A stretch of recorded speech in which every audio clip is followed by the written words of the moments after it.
Olá a todos, paz e luz. Estamos chegando para mais uns minutos de reflexões nos passos do Mestre Jesus. E hoje nós falaremos um pouco da parábola do Reino dos Céus. Mas antes eu quero pedir a você que dê o seu joinha, curta esse vídeo, inscreva no canal, nos auxiliando no único objetivo que é nos auxiliar na divulgação dos ensinos de Jesus, na expansão das nossas mentes, abrindo sempre os nossos caminhos espirituais. E hoje a parábola diz assim: o reino de Deus não vem com aparência exterior, nem dirão ele aqui, ele ali, porque eis que o reino de Deus está entre vós. Lucas capítulo 17, versículo 20 e 21.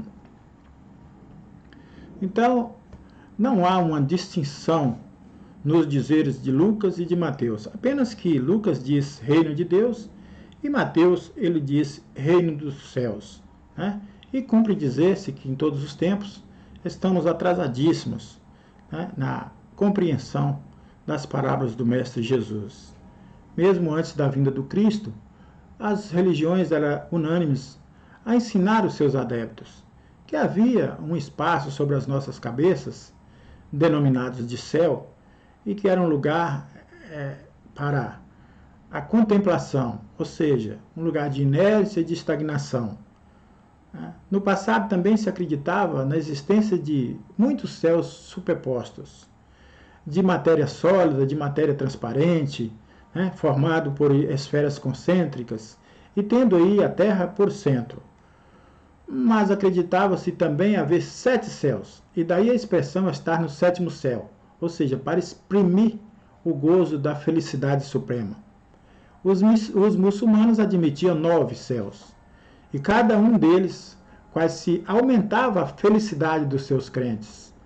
O astrônomo Ptolomeu, ele contou 11 céus, ele dando aí o nome ao último de Empireu, julgando ali o lugar de glória eterna. Mas e o Espiritismo? O que nos diz? O Espiritismo vem nos ensinar, vem nos ajudar a desvendar um novo conceito sobre esses reinos. O Espiritismo explica que o conceito dos reinos dos céus ou dos reinos de Deus está nos esforços da nossa transformação moral, né? Da nossa reforma íntima. Todo aquele que pauta a sua vida por rígida reforma moral interior, mantendo-se dentro de um persistente processo de aperfeiçoamento, estará automaticamente assimilando esses reinos. Ou seja, passaremos a viver nesse reino. É porque Jesus disse: buscai antes o reino dos céus, e todas as coisas vos serão acrescentadas. Dizendo que o reino dos céus não está aqui, não está ali, não está acolá, mas está dentro de nós. Paulo também assevera que o reino de Deus não é comida, não é bebida, mas é um reino de justiça que nos traz paz e nos traz alegria no espírito. Ele afirma na sua epístola aos Romanos 14:17. Então Jesus por várias vezes fez várias comparações a fim de nos ensinar o que seja o reino dos céus.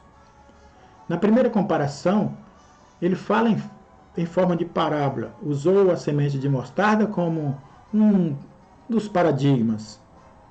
Diz que o reino dos céus é semelhante a um grão de mostarda, que um homem tomando-a plantou na sua horta, ela germinou, cresceu, e vieram as aves dos céus e ali fizeram seus ninhos. Está lá em Mateus 13, 31 e 32. Em seguida o mestre usou de outras comparações, dizendo que o reino dos céus é semelhante ao fermento, que uma mulher tendo colocou em 3 medidas de farinha até que tudo levedou. Está em Lucas 13, 18 e 21. Mateus ainda afirma que o Senhor também comparou o reino dos céus a um tesouro escondido num campo, em que um homem encontrando, vendeu tudo o que ele tinha e comprou esse campo.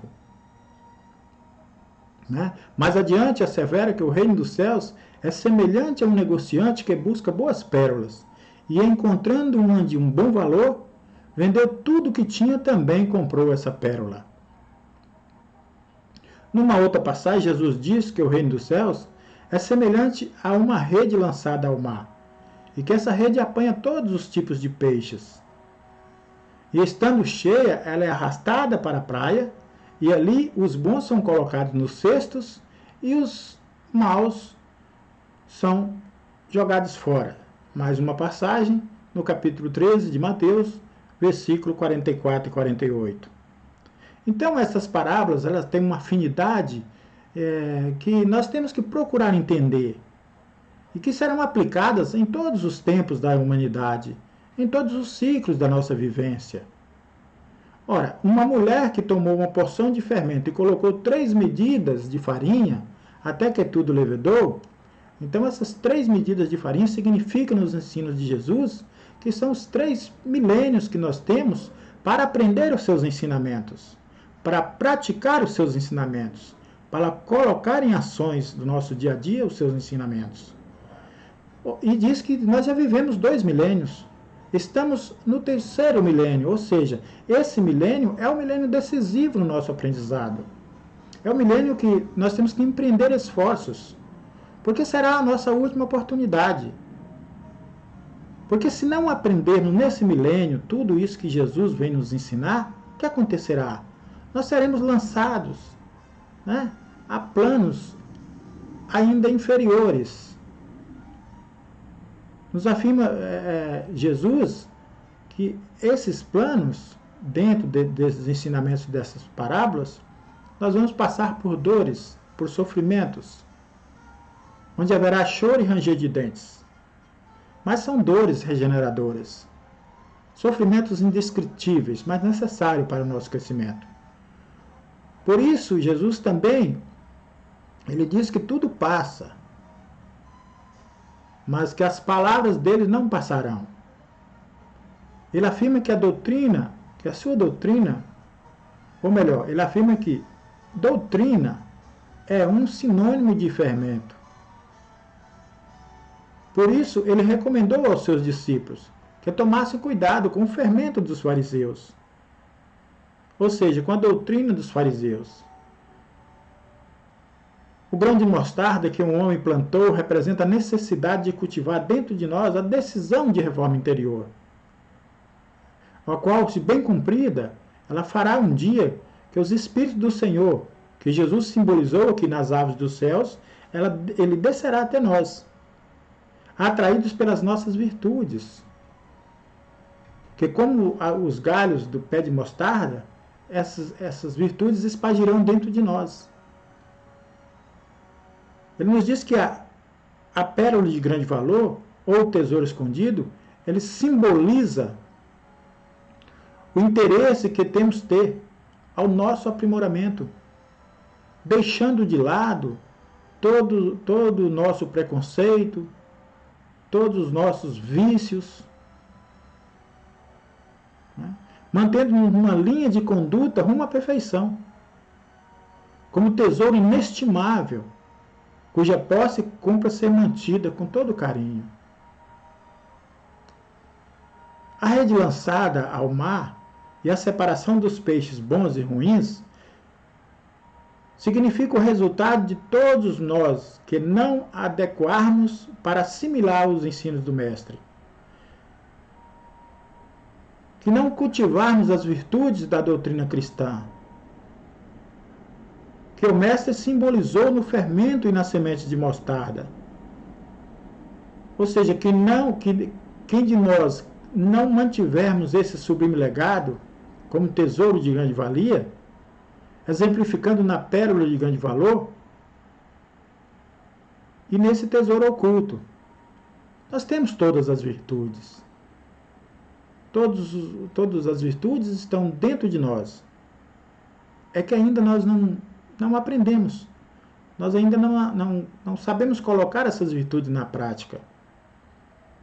Ele nos diz que quando a rede for lançada nos tempos preditos, serão também apanhados, mas como os peixes ruins, serão remetidos para planos expiatórios.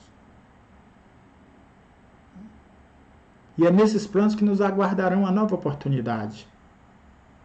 Mas é aí que vamos passar, pelas regenerações, pelas dores.